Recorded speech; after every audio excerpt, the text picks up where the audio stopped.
Heç siz həyatınızda tanımadığınız bir ailənin evində toyda olmuşdunuz?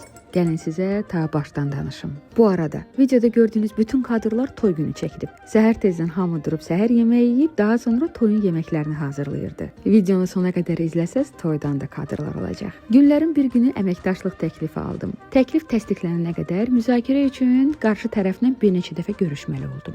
Hər şey təsdiqləndikdən sonra isə çəkiliş komandamla birlikdə video çəkməyə getdik. Çəkiliş zamanı necəsə rayon toylarından söz düşdü. Mən də söz gəlişi rayon toyları üçün ölürəm dedim. Elə bunu demişdim ki, elə yerindəcə komandamla birlikdə Tovuza toya dəvət olunduq. Bir də baxdıq ki, artıq Tovuzdayıq.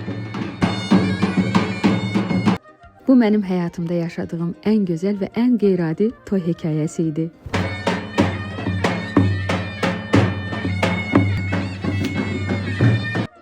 Toydan əvvəl qohum-qonşularla o qədər doğmalaşmışdıq ki, elə toyda da öz toyumuz kimi rəftar edirdik.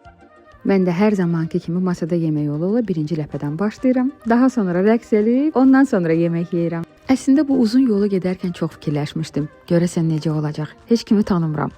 Bəzən həyat bizə biz bilmədən ən gözəl hədiyyələri tanımadığımız insanlarla verir.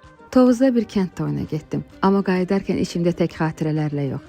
Böyük bir minnətdarlıqla qayıtdım. Mən bu ailəyə minnətdaram. Məni bir dost kimi yox, bir evlad kimi qarşıladılar. Bu videonun qəhrəmanları həmin bu gözəl ailə, hekayənin şahidi isə izləyicilərimdir.